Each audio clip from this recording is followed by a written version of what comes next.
And all the guys I mentioned earlier, Yahweh Ba'ashem Yahweh Shai gonna deal with y'all, man. And if it's the Lord's will that Ariah come out of that thing, Most High gonna bring him out of it, man. But if not, the Most High put him to death, and he'll be back in the kingdom. But we're coming to the time of judgment, and judgment must begin at the house of Israel. Go ahead. It says, "This wisdom descendeth not from above, but is earthly, sensual." Earthly, sensual. That's your wisdom. Your wisdom is earthly, sensual. That's why Shakya, the hypocrite, said, "You ain't gonna call your father by his name. That's disrespectful." Well, you're coming from your own mind, which is earthly, sensual, man. Carnal. You thinking carnally, man. Go ahead. Yeah, and the precept for sensual says natural. I said, but is earthly, sensual, devilish. For where envying and strife is, there is confusion and every evil work. But the wisdom that is from above is first pure, then peaceable, gentle, and easy to be entreated, full of mercy and good fruits, without partiality and without hypocrisy. Without partiality, we ain't gonna give you part of it, and without hypocrisy. And he called himself a hypocrite. And then you got guys on the comment board defending him for calling himself a hypocrite. And I'm gonna say this too before we close. If let's say Nate humbled himself by this message, and then he goes before his congregation, he said, "You know what, those guys are right. The Most High's name, the Father's name is Yahweh, and his Son's name is Yahweh Shai. You know what, you guys are accepted just like it is, man." Just like Nate taught that Cornelius is an Israelite. Well, the reason why we got kicked out of the house of David is because we brought out the fact that Cornelius was an Israelite, and Nate couldn't see it, and those guys couldn't see it, and they said, "We got to kick these guys out to school. We don't want them in the school no more because they're teaching that madness."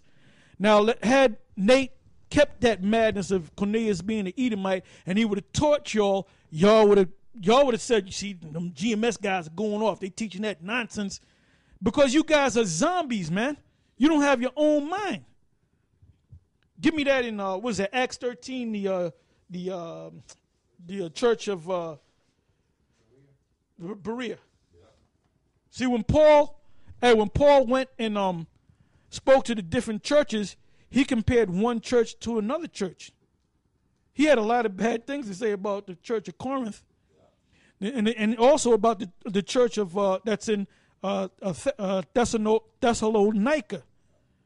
But he spoke about the congregation of Berea, and this is what he said. They weren't zombies. They didn't just, whatever a guy said, they just didn't take it on face value. They checked it out. Go ahead. This is Acts chapter 16. I'm sorry, chapter 17. I'm sorry, I said 13. I meant to say 17. Go ahead. And starting at 10. "And the brethren immediately sent away Paul and Silas by night unto Berea." By the way, sent away, that's the word apostle from the Greek. The word apostle literally means sent away. Go ahead. "By night unto Berea, who coming thither went into the synagogue of the Jews. These were more noble than those in Thessalonica, in that they received the word with all readiness of mind, and searched the scriptures daily whether those things were so." And searched the scriptures daily whether those things were so. They didn't just take it because Paul said it or because Peter said it. But other churches took it, whatever Paul said or Peter said or James said or whoever said among the apostles, whatever they said, they just took it. You ain't supposed to have that type of mentality, man. The brothers in GMS in New York, I can honestly say that them guys study anything we say, and when we train them that way, they look, check it out. Don't take our word for it. Check it out, man. Be a prudent man. That's why they put together that documentary. We didn't tell them to put that together. We didn't help them put that documentary together. The Spirit of the Lord allowed them to put that documentary together. That's it. So, anybody else got any precepts? That's it. Okay, good. All right, give them the mic. We're gonna close it on this. Go to Romans. I was just dealing with Nate and all these guys, right? 18. Romans 1 and I believe I'm going to start at the 18. Well, I'll go start at 17. Romans 1 and 17. For therein is the righteousness of the Most High revealed from faith to faith, as it is written, the just shall live by faith. For the wrath of the Most High revealeth from heaven against all ungodliness and unrighteousness of men who hold the truth in unrighteousness. And that's exactly what Nate is doing, and his followers, and the guys that he raised up. You're holding the truth in unrighteousness. Is there more? Yes, a little bit more if you want me to keep reading. Because that was the 19th verse. Because that which may be known of the Most High is manifest in them, for the Most High have shewed it unto them. For the invisible things of him from the creation of the world are clearly seen, being understood by the things that are made, even his eternal power and Godhead, so that they are without excuse. Because that when they knew the Most High, they glorified him not as the Most High, neither were they thankful, but became vain in their imaginations, and their foolish heart was darkened. Professing themselves to be wise, they became fools. Yeah, Nate professes himself to be wise, and he has been proven by us to be fools. And you know what proves that the Most High is dealing with us? Because we get on every camp. That's why that fucking lowlife Yohana, degenerate Yohana, said everybody's about sick of Utah and GMS. Why did he say that? Because we get on everybody. And that's what the men of the Lord do. They get on everybody, man. We don't just get on one group. We get on everybody. Man, we get on ourselves, man. You don't know the arguments, man. You don't know the point that I come to ready to knock a nigga's head off in GMF. Yes. Because we real about this, man. Not like you fake niggas, man. Go ahead, 23rd verse.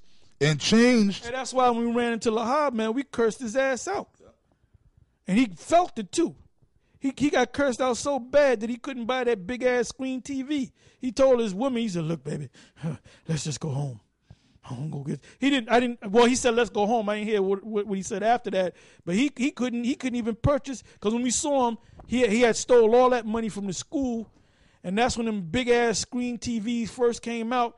And them TVs were like $5,000. So he was debating with his woman, should we get this one, honey, or should we get that one? Because he had all that goddamn money. You know? Then the nigga got a blue Jeep, a shiny blue Jeep, man. And I saw him. And he came out the car wash. This was in Pelham. And he was waxing the car. This was years ago, man. And the Spirit had me drive right by him, man, and look at him. And he couldn't even, I saw him, but he couldn't see me. And I was like this close to his ass, and I drive so close to him, I almost hit his ass. And he looked real quick, but the Spirit had it where I drove by, and I was looking at him, and I just kept going. He couldn't see me, man. And I said, that's that nigga Lahab. That was me, man, in case you watching. You had that shiny blue, metallic blue Jeep. That Wrangler Jeep that you had. Remember that? Remember? I remember American Richard. You was right at the Amoco station, right? There was a gym down there. You got the BJ's right where the bridge is to go from Pelham into the Bronx. Right where Kmart used to be. Okay, that was me, nigga. Okay?